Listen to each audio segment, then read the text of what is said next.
Okay. So, we're doing Within Temptation Resist. Oh man. Okay. Not the first album I listened to from Within Temptation. I believe I listened to the album that came out previous to this one as well. I don't remember the name of it. I may or may not have it on the computer. The nice lady I dated before Tracey, she lent it to me to listen to.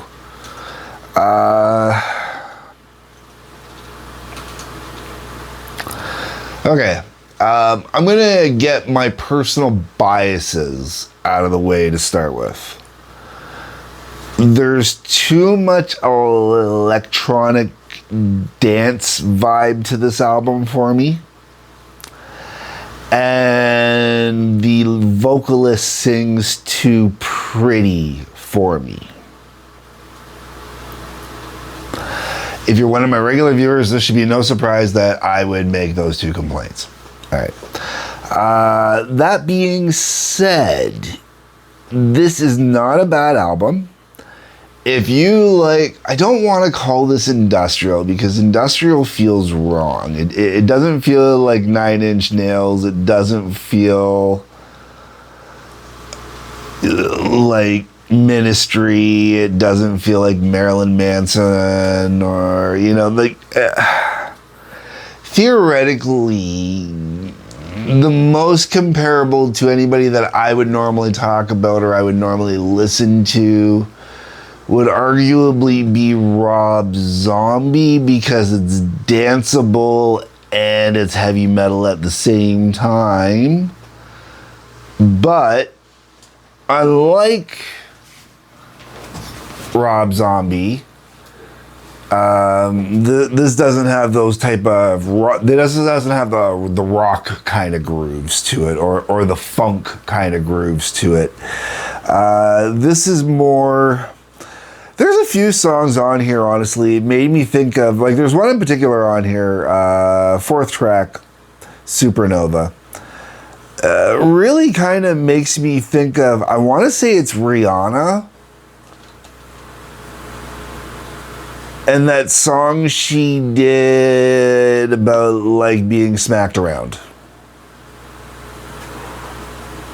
But I'm pretty sure I'm wrong on which song it is I'm thinking of hers. I might even be wrong on it, thinking of it as Rihanna. And I don't mean that in a negative, when I say that, I don't mean that in a negative way. Keep in mind how much WASP I've talked about lately. So being smacked around, liking getting smacked around, whatever smacking around. To each their own on the smacking and the spanking and the whatever the hell else. Okay. That's not where we're going at. And that's also one of the more standout songs on this album, too, as much as I'm complaining about this album. Okay, Lanny wants to say hi, everybody. She's being annoying here. Everybody, here's Lanny. She's bugging me. She's at my feet. Now she wants to be put down because she hates being picked up. Annoying little bugger that she is.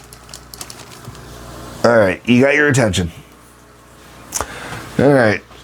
Give me a like for putting my life on the line there for picking up Lanny, the only cat in the house that's dangerous to pick up. And that's a rule for everybody in the house, man. If I got to give her a bath, which doesn't happen often, but if it happens, I have to put on my winter coat first. I'm not joking. And that's just to pick her up to get to the bathroom. That's not even once I'm in the shower, man. The one time I had to do in the shower, I had these big thick mitts on in there. Okay, back to the album. Okay, you probably want to hear more about the cat than this. Okay, so anyways, let's get into the track listing. The Reckoning, featuring Jacoby Shaddix. I do not know who Jacoby Shaddix is. It's not a bad song. It starts the album off decently enough. Okay.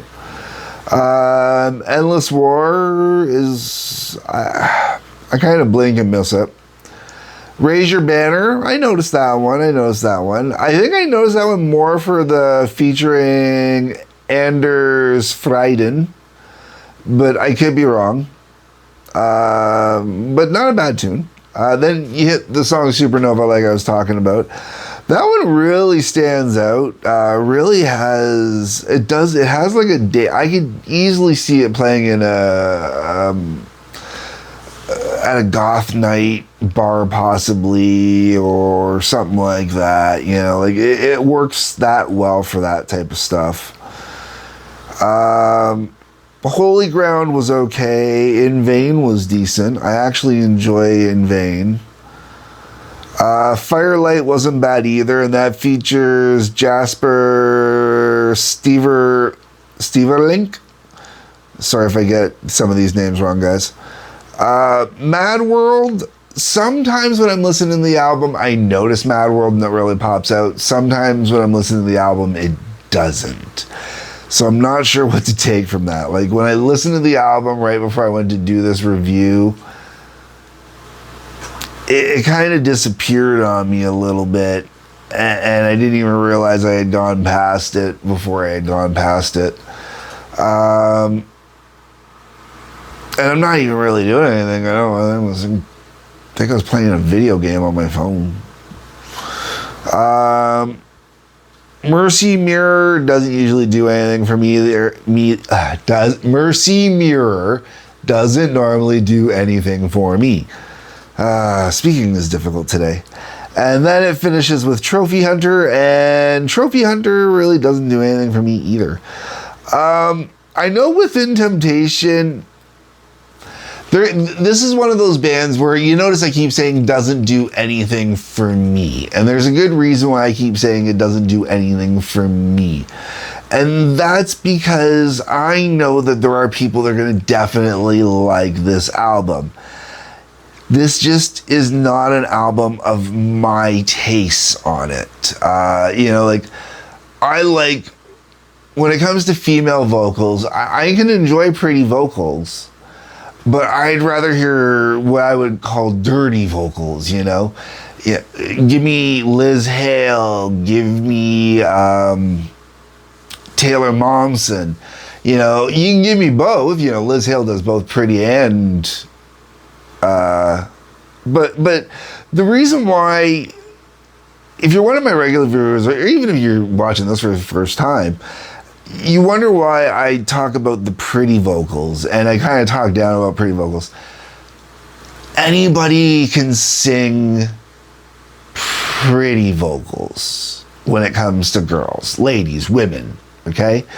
Pretty vocals is the easy default to do, all right? Because you can, to get pretty vocals, you could do the whisper vocal, and it can get really pretty real easy. There's a few other tricks that it's easy for girls to do. Just sing a little softer, kind of do that coo into it. And I'm not saying that's what's going on here, but pretty vocals are easy vocals for women to sing. It's just like country vocals are easy vocals for women to sing as well. Not all cases, but in a lot. And in the cases where they're not easy to sing, it's because they're studio doctored.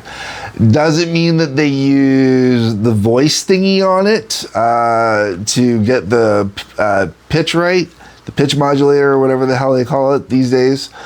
I mean, you know, back in the day, you would just hit the note a couple times, you'd go at it a few times, pick the best one, cut it, mix it in, that kind of, there's studio trickery. You know, you only had to hit it once perfectly, but you could try and hit it multiple times, especially when you got to the days of digital recording. On tape, you had to get it a little more right, but that's why you hear a little bit more rougher vocals. But anyways, where I'm trying to get at, is the vocals on here, they're very pretty. They're not, they don't, for being, I find this is a real problem. This is kind of why I love Taylor Momsen and Liz Hale so much. And the ultimate Ann Wilson. Ann Wilson, who can do everything. The goddess of rock and roll. The true goddess.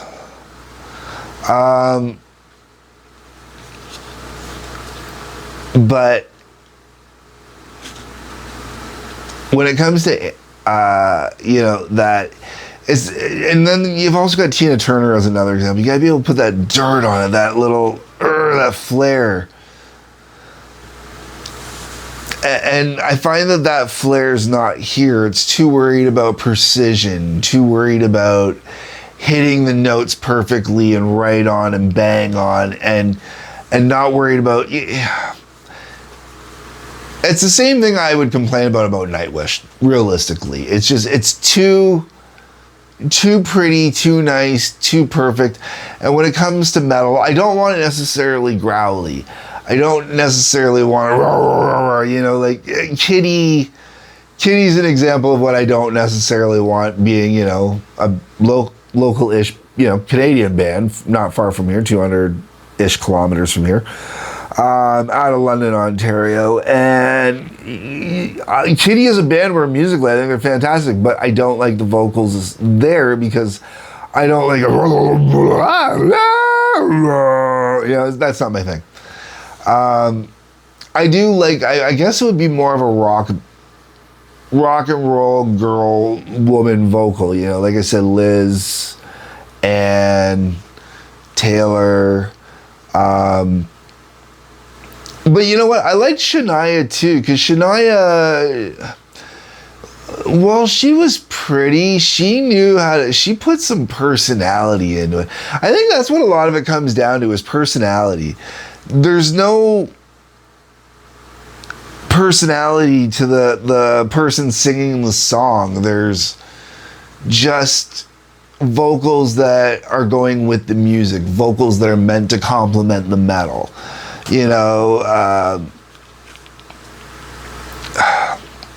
It's really weird, the way I am about female vocals, especially with hard rock, heavy metal. But I would never, like, if you're into Nightwish, good album. If you're into